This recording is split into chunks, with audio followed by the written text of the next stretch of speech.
1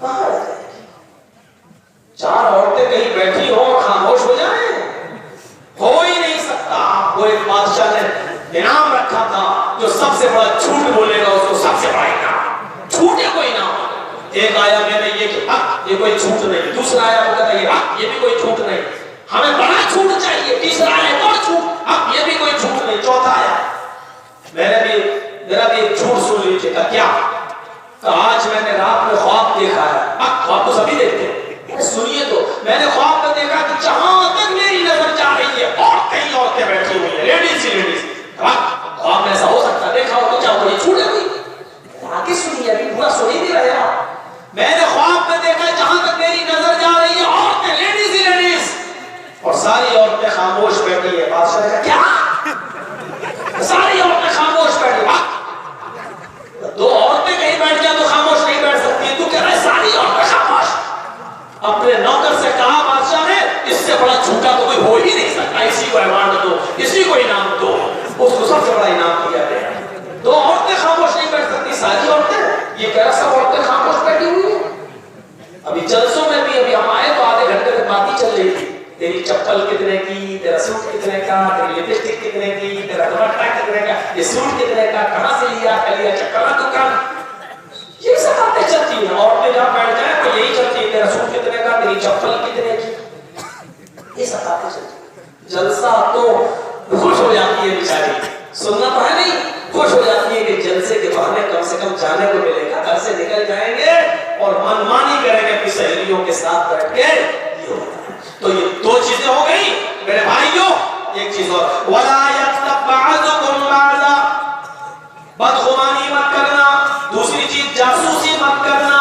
اور تیسری چیز وَلَا يَغْتَبْ بَعْضُكُمْ بَعْضًا, اور کوئی تم میں سے کسی کی غیبت نہ کرے.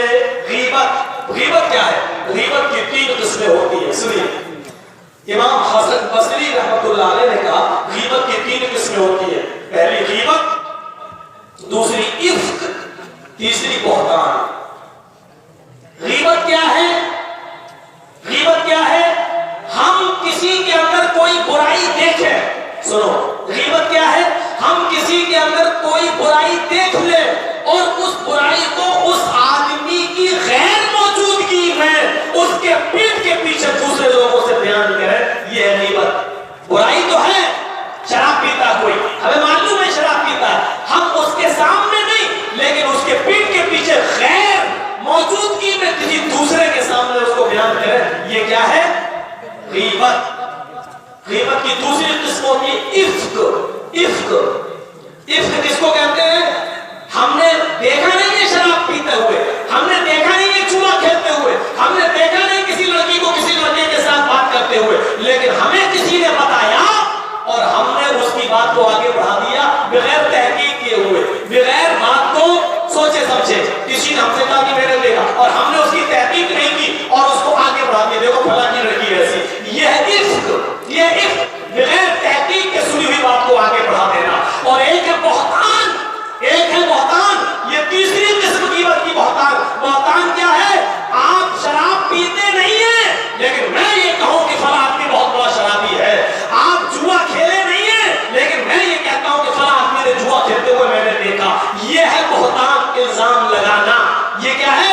الزام لگانا. میں نے کسی لڑکی کو دیکھا نہیں کسی لڑکی کے ساتھ بات کرتے ہوئے, لیکن ہم یہ کہیں کہ فلاں کی لڑکی بہت بگڑی ہوئی ہے, میں نے اس کو فلاں کے ساتھ بات کرتے ہوئے دیکھا ہے جبکہ دیکھا نہیں ہے. یہ ہے الزام. یہ تینوں چیزیں غیبت کہلاتی ہے.